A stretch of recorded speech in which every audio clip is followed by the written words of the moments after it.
This is the first video for section 15.2, double integrals over general regions. The idea here might be kind of obvious from the title of this section, but in the past we've done double integrals like this one on the left here, where the region of integration in the xy plane is a rectangle that goes from a to b in the x and c to d in the y direction. We said for a rectangle it's actually very easy to set up an iterated double integral. Remember, when we go from this sort of general form here to this form where the integral bounds are written as numbers, we call this an iterated double integral.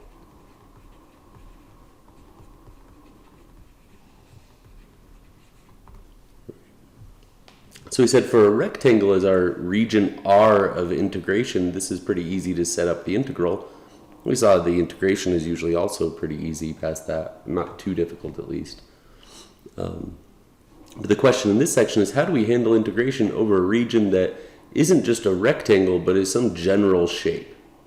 If I give you some general shape, how do we define the double integration over that region? So over here we're integrating over that shaded region R. Now we're integrating over this shaded region D. So let's see how we can do this. Well, we're going to start out by, we're going to scroll down a little. We're going to start out by considering what sorts of regions D we might be able to describe. It turns out we can describe any region D, any general region that we'll be able to integrate over, as something called a type 1 region. Or on the flip side, soon we'll see there's also something called a type 2 region.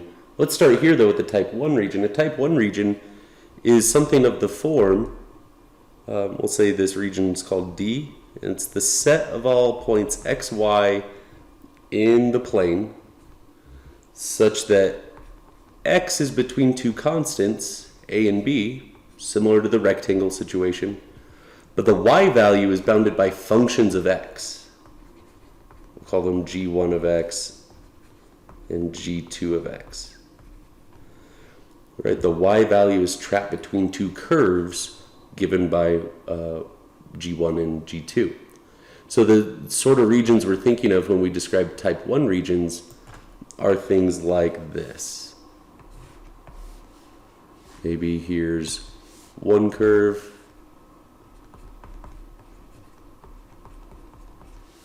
maybe here's another curve,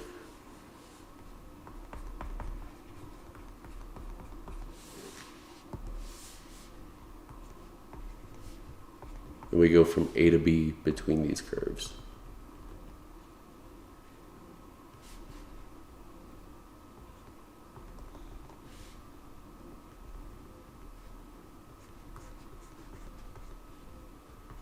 This is an example of one of these regions D. Because notice the x values that we stay between are just A and B. There are two x values we can say we stay between. Now between those x values, our y values start at G1.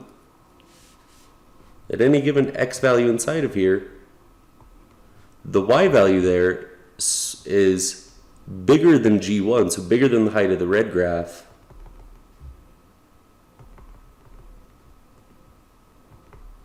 Let's just draw a solid arrow, and less than the height of the blue graph. That's what this inequality is saying, is that any x I'm at, I can bound my y in terms of that x. The y is between g1 of whatever x is and g2 of whatever x is. So it turns out in the case like this, and I should mention there are other situations that might look a little different, but they're still type 1. For example, something like I don't know, maybe something like this.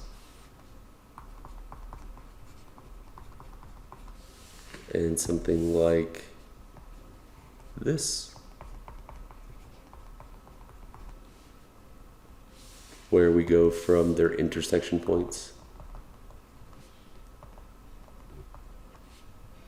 This is still a type 1 region. Still there are x values that we stay between a and b, such that the y value is trapped between two functions in that span of x values. One other one that's kind of interesting here, let's draw it. Something like a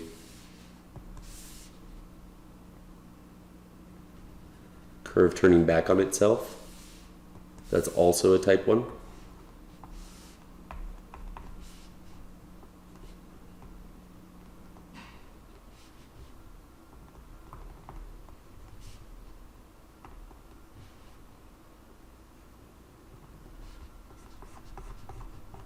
Right, a region like that's also type 1 because, and I forgot to label, this top curve and this bottom curve as functions. They can be expressed separately even if they're part of the same curve. Like taking a square root when solving for x and y equals x squared. You get plus or minus the square root. One of these is the positive root, one's the negative root. But still you have two functions of x that bound your y values between a and b in the x values. Well, so if you've got one of these type 1 regions, it turns out it's very easy to set up the integral. Your integral over that region of your function with respect to area, same as before, is now again have x go from a to b, because the x is going from a to b in each of these pictures.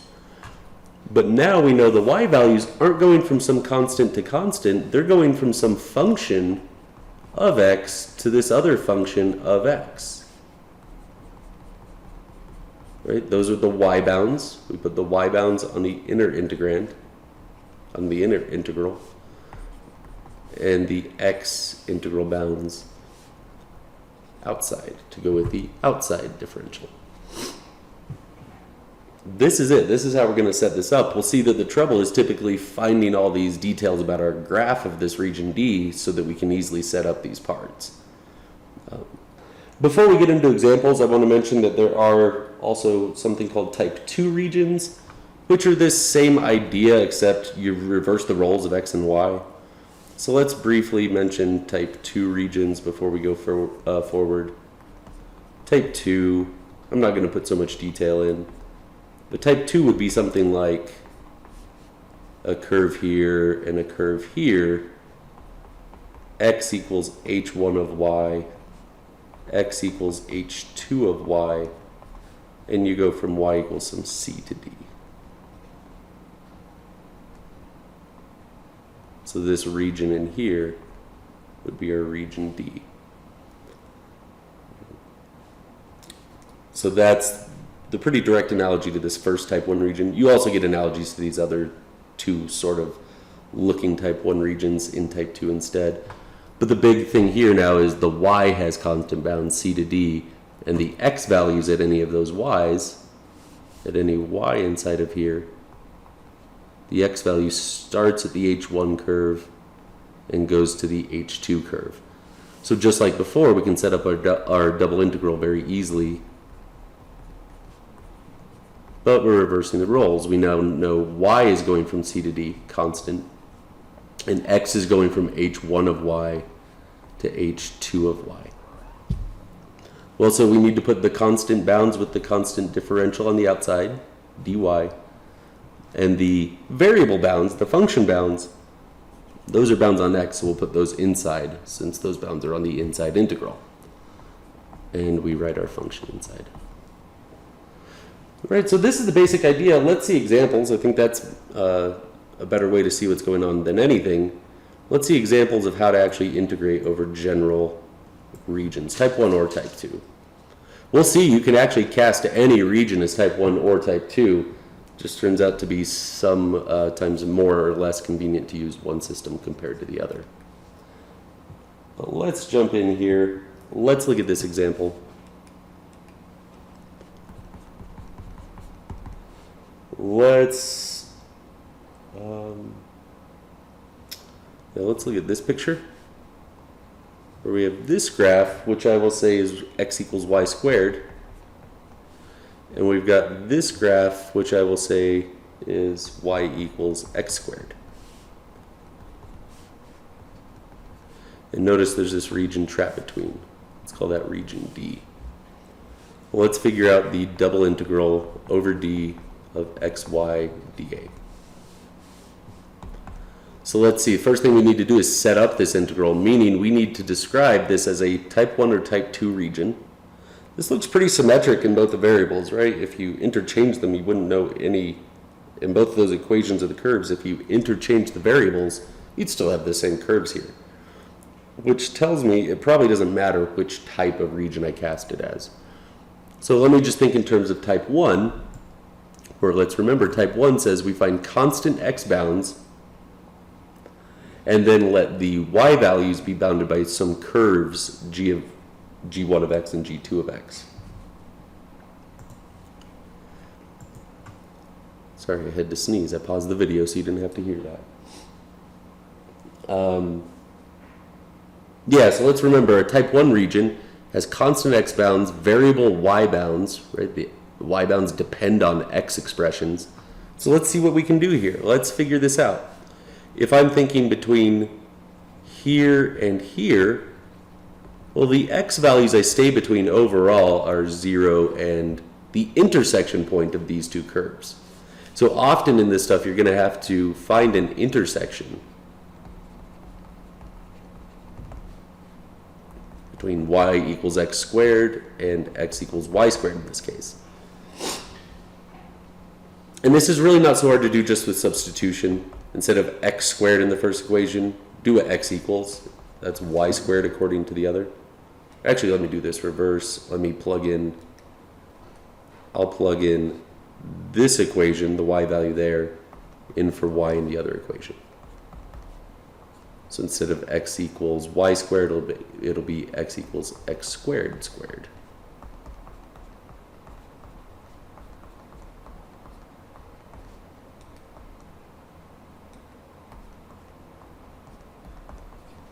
And I can solve this by factoring. So I get x is 0 or x is 1. And that kind of makes sense with our picture. Right, so those intersection points, those form the constant x bounds of my integral. So I'll just go and write that down now. X is going from 0 to 1. The x values in this region are trapped between 0 and 1. And now if I look at the y bounds, specify that's x, y will be inside. There's my xy, just carrying that over. Now if I look at this y integral, I need to figure out what bounds that y. Well, think of any x in here, the y is going to start at the curve to cover D and go up to this other curve. It starts at the y equals x squared curve and ends at the x equals y squared. But notice I could just rewrite this as y equals root x. I took the positive root because we're in the positive y region. But so our x, at any x value, our y values start at the y equals x squared curve. So the y will equal x squared where it starts. Y will equal x squared.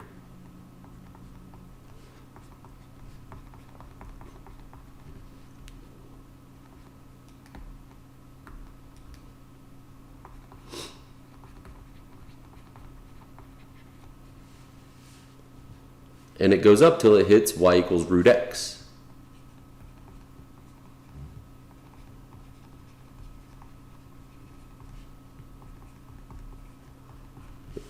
So this is our double iterated integral.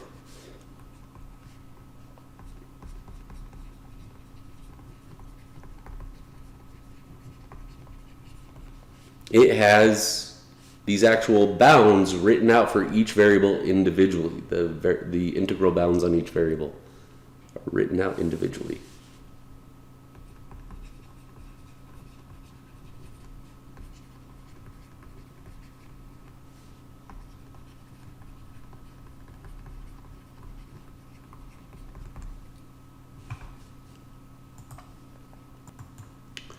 So from here, this integral might seem more challenging to actually evaluate than the ones where we had constants and all the bounds, but it's really just the same. So let me pick it up here and actually try to evaluate this, Remember, we just evaluate from the inside out, so we're doing this y integration first. If I'm looking at this y integral, though, notice I'm integrating the term xy with respect to y. Well, that sees the x as just a constant, so I can actually pull this x outside of the y integral and put it out here.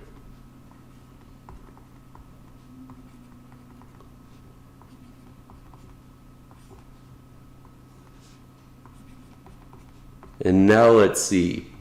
Now this integral on the inside, this y integral, that actually depends on x, right? These x values are in these bounds. Ooh, and I forgot my y from the inside. Pulled out the x from xy, but I need to leave the y inside.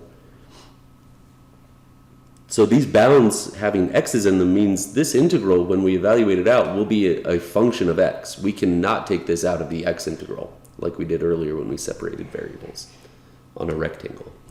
So let me actually evaluate that inner integral, and I'll just leave what's outside alone for now. Y, when I integrate it with respect to y, is 1/2 y squared, and we're evaluating this from y equals x squared to y equals root x.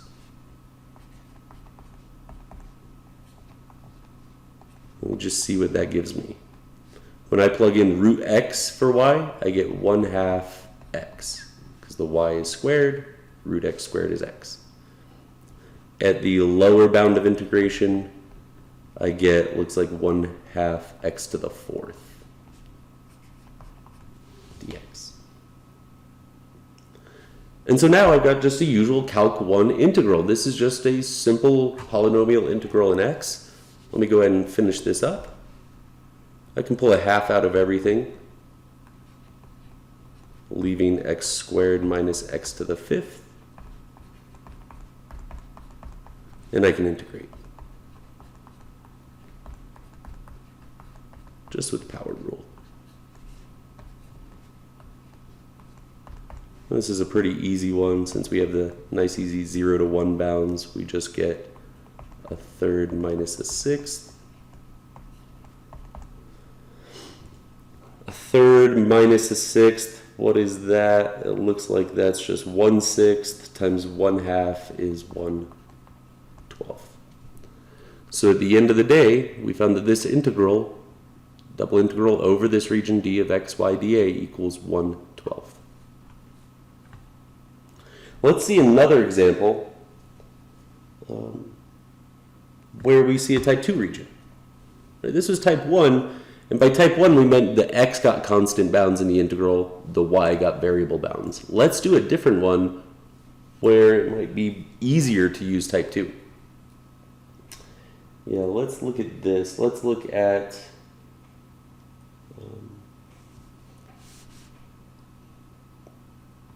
again, I'll draw a picture to describe this region.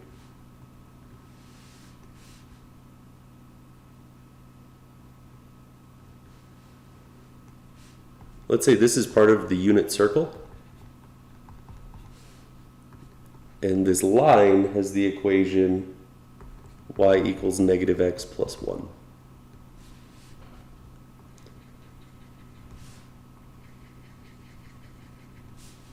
Well, since this is the unit circle, this must be at 1 and 1 here. Let's say our region D is what's trapped between. Let's integrate, this is another example. Let's integrate over that region D, just x dA. Okay. Well, notice in this case, it's kind of similar to the last one. It's going to be pretty easy to describe this as constant y bounds. The y is trapped between 0 and 1 in this whole region D. Those are all the y values we cover. And the x values at any of those y's just start at the y equals negative x plus 1 curve and go until they hit the unit circle curve. So we just need to describe these bounding curves on y in terms of x. Or sorry, these bounding, right, at any y value here, the x goes from the line to the unit circle. So we need to find these bounding curves of x in terms of y. For example, this guy we can write as x equals negative y plus 1. Just rearranging that equation. And the unit circle, at least this branch of it, we can write as x equals the root of 1 minus y squared. Right, again, just resolving this equation for the unit circle in terms of y.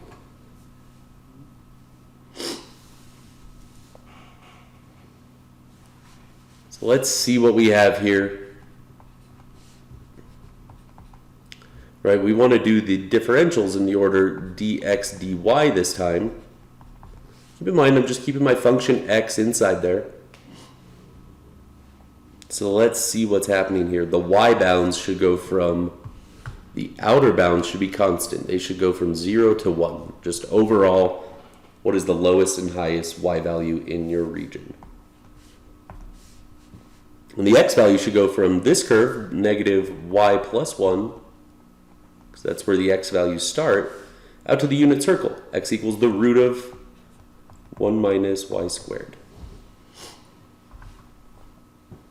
Right? You might say, oh, that's got that ugly root there. This might be hard to integrate. It might be, but you'll see some weird things end up happening when we try to evaluate these.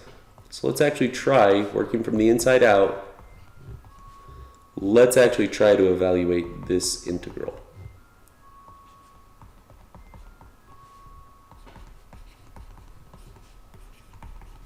When I integrate the x, I get 1/2 x squared evaluated from negative y plus 1 to 1 minus y squared. Remember, these are x values that I'm plugging in. Then I'll integrate with y. I'll pull that half all the way out front like I've done before. And now I just have x squared inside of here being evaluated from top to bottom. And we notice when I plug the root at the top bound, root 1 minus y squared into here, it destroys the root.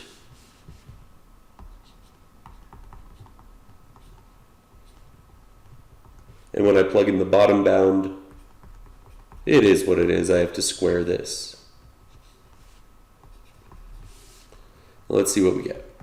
The 1/2 out front, 0 to 1. Inside, squaring the root gets rid of it. That's nice. And I need to square this stuff out. Let me do that here real quick. Looks like that's what we'd get if we squared this out. So I'm going to subtract this, right? We have this subtracted. So it's flipping all the signs. And we have the 1's cancel. That's kind of nice. And otherwise we have negative 2y squared plus 2y dy. Well, I'm going to go ahead and bring my 1/2 back through here to kill these 2's. Make it a little easier, and from here we're home free. Easy integration.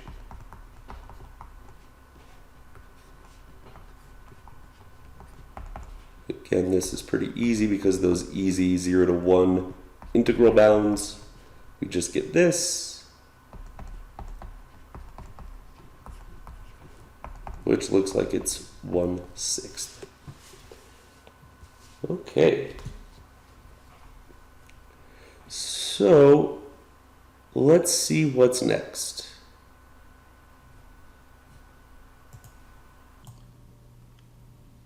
Okay, let's see some properties of these double integrals over general regions. Some of these we'll just remember from double integrals over rectangles. Here we're just saying they also hold for double integrals over these general regions. Let's look at these properties here of double integrals over general regions now. We still have this property that if I want to integrate a sum or difference, I'll put them together, of two functions, I just integrate each one individually over the region and add or subtract the results accordingly. All right, so that we already saw, but now we're saying that's still okay for general regions, not just rectangles. Same thing with the scalar multiplied in.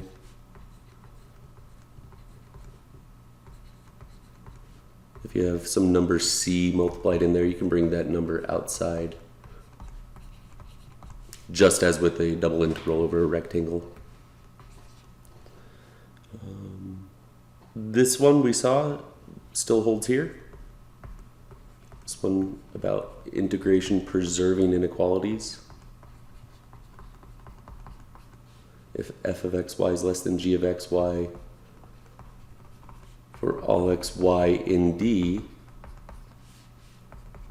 then integrate these over that region D, and you have that same inequality.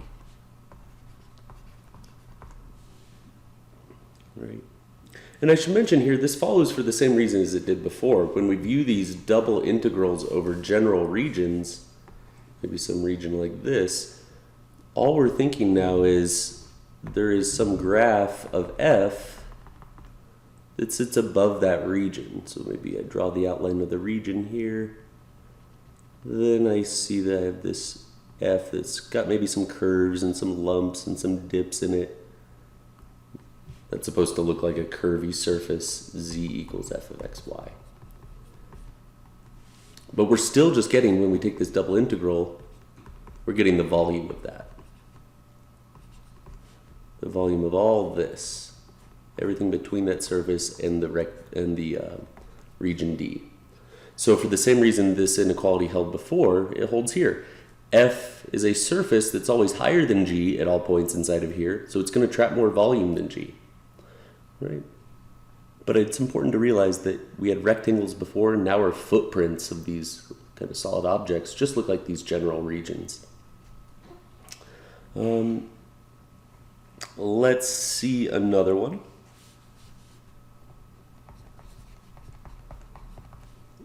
I'm going to say this in a strange way. I'm going to say if the region D is really the union of two separate regions that have no intersection.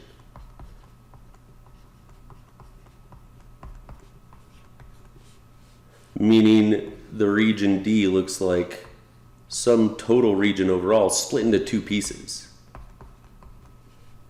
Right? There's no overlap between these two pieces. That's saying that the intersection is empty, is zero. You can think of it as being empty. Probably better than thinking of it as being zero. But if I put these two pieces together, take their union, I get this whole region that I'm considering, that I'm calling D. If we have that set up, it turns out you can integrate D, or integrate f over D, by integrating over each piece of that domain separately. We'll see some examples for this is pretty crucial. This is a very necessary thing to do. So that's a nice property. The last one I want to see here combines a couple of these, I think. And this is a very useful one. Actually, maybe two more. Let's write this first. Very useful fact.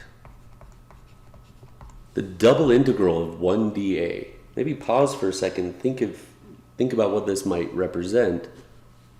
This is just going to be the area of region D. All right, because what it really is this same picture we had up here, except we've got this region D that we're integrating over, and now the height of our surface F, the height of that surface given by F here, is now just a height of 1 everywhere. So it's like we have this little region D, but we're giving it a little thickness 1. I don't know if I'm going to be able to do this nicely.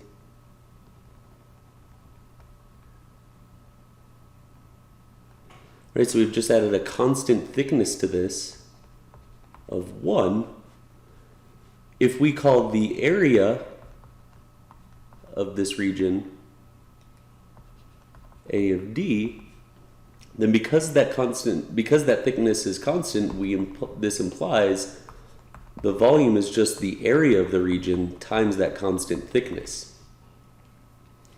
Right? So we know that this thing always gives us out, this double integral of a function dA always gives us the, I should specify this little plate on top. That's the z equals f of xy equals 1 surface. This double integral always gives us the volume below our surface and above our footprint D. Right? So we know our volume is coming out to be this double integral, but according to what I've written here, the volume is the same as just the area times 1. So the volume is the area in this specific case that our function equals 1. Right? This also makes sense if you think back to Calc 1. If you integrated just AB dx, work that out, you get b minus a, which is the length of the interval that you integrated over. Right? So when you just have your differential there, integrating over some region in the domain, just integrating your differential just gives you the size of that region, length of the interval in the Calc 1 case, or in this case, it's really like the 1 is written there only, and we have dA, just the differential of area. When we integrate just the differential of area over region D, we get the size of that region. In this case, that's an area of D versus a length in Calc 1. So this idea is very important. We're going to have to remember this when we get to triple integrals. It will help us say some pretty useful things there.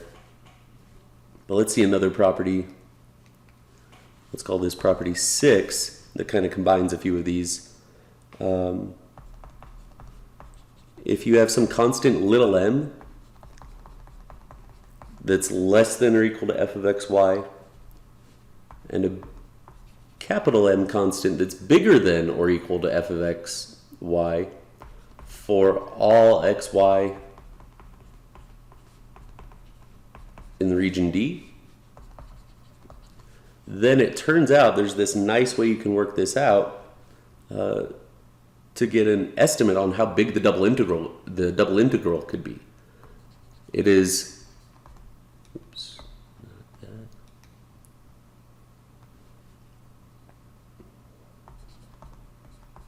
little m times the area of D is less than or equal to the double integral over D of our function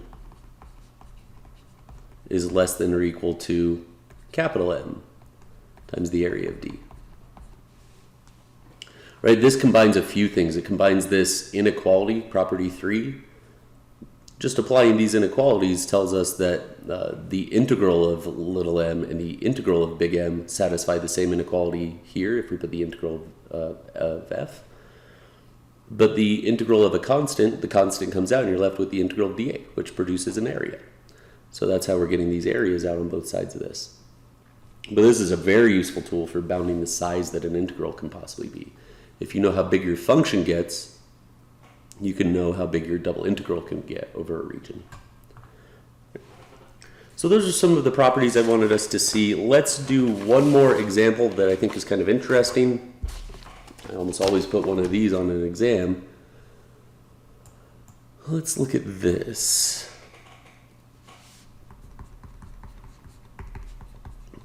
Let's do one of these where we reverse the order of integration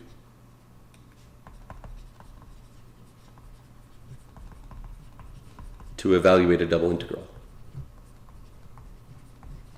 This is just a type of problem. It's not like a new concept, but maybe it shows us some important things along the way.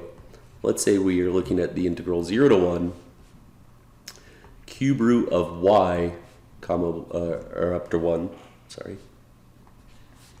root 1 minus x to the 4th dx dy. Now, root 1 minus x to the 4th, that's a complicated integral to actually compute. It's a very difficult one. Might not even be possible. I'd have to think pretty hard about that. But if we take a look here, we're not going to end up computing right out of the gate. We're not going to end up computing that x integration first. We're told we want to reverse the order of integration to evaluate. And I want to make a big thing clear. When we say reverse the order of integration, it is not as simple as just literally writing things backwards.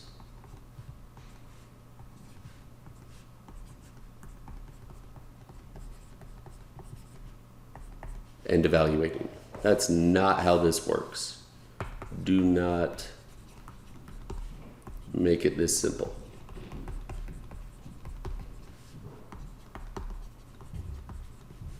Because it's not.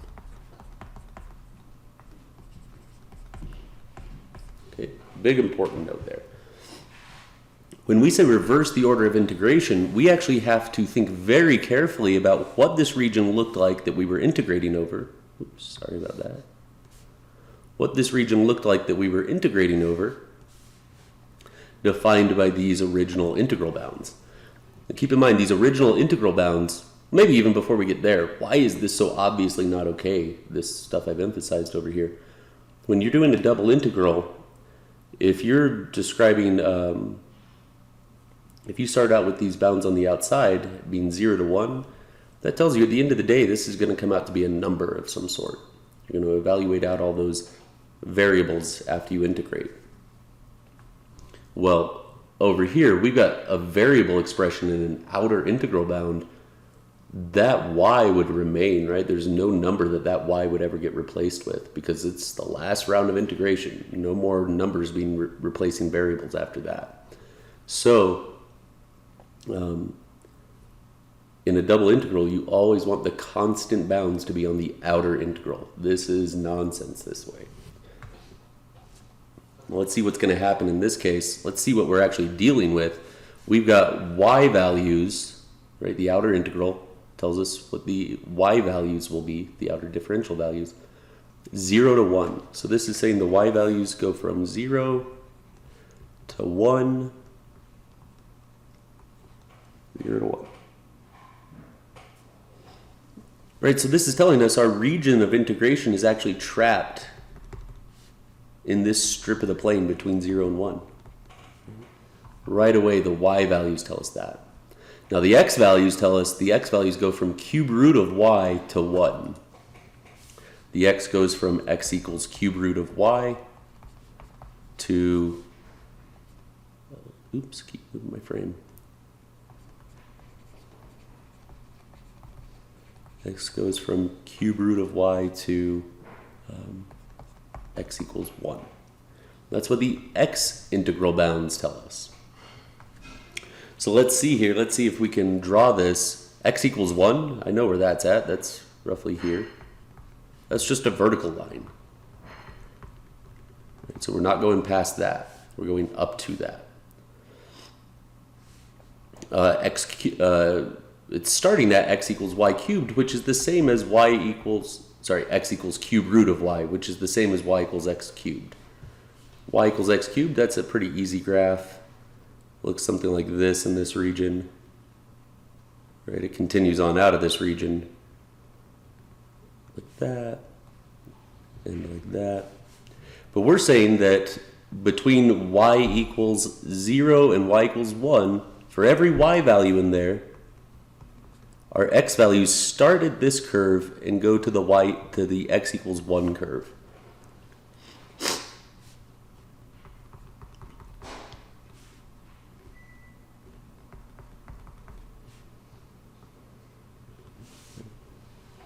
So let's see if we can visualize the region. The region of integration is this little area here. That's the region D. So let me see if I can rewrite this integral in the opposite order. Instead of dx dy, write it in dy dx order. The function we're integrating hasn't changed. That has nothing to do with the region of integration. The function is just what we were told to integrate. Now, if I want to reverse these guys, now I'm describing the x bounds as constants. What vertical strip of the plane am I trapped in if I stay in this region D? The furthest left my region goes is here, x equals 0. The furthest to the right my region goes, we've already seen, is here at x equals 1. So we just by chance happen to get the same x values, the same x bounds as we had y bounds before, 0 to 1 still. But now, what do the y values do? The y values, for any x inside of 0 to 1, the y values start at x equals 0. Right? To get into the shaded region, the heights we start at are 0. So we put y equals 0 as our starting place. And then how high do these y values go? Well, they go up till they hit the y equals x cubed. The picture's kind of polluted now. Maybe I do it in red. They go up to the y equals x cubed curve up here. Right? The y equals x cubed is what's stopping it. This curve here. So we go up until the y equals x cubed. And so there's our new integral. And notice this one's much easier right out of the gate because the y integration comes first. It's on the inside, so if we're actually evaluating, we're doing the y integral first. And this stuff is just x stuff, right? It looks like a constant as far as y is concerned. So it can actually come out of the y integration, not outside the x integration, but it can come outside the y integral.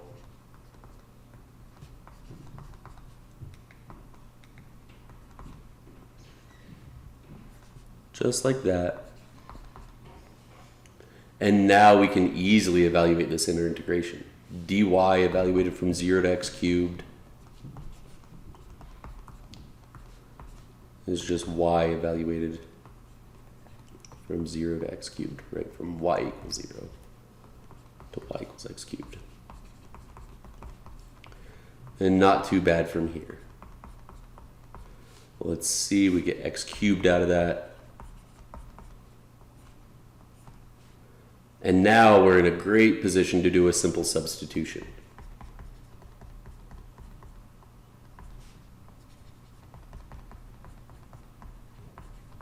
So it looks like if I trade this out for my substitution that I've written out here, it looks like I get the integral from 1 to 0, right? Be sure to change those integral bounds. The root becomes root u, which is u to the 1/2 power. And x cubed dx, that's just negative 1/4 du.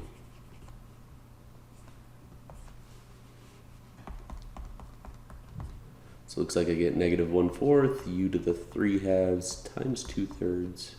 Little power rule there. Evaluated from, well, let me make this positive and reverse the order of those integral bounds, right? You can always switch the order of your integral bounds at the cost of a negative. I had a negative, I made it positive.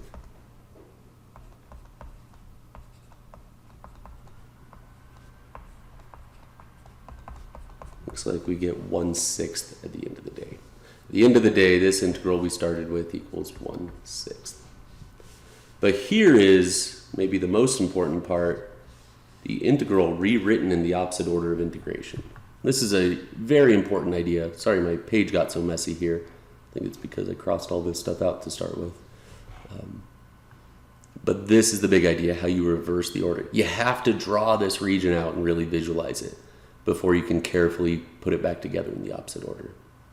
You cannot just switch things around verbatim like this. You have to think hard about what's coming out. Okay. So that is it for this section. Stay tuned for the next section, which will take this idea of double integration to polar coordinates.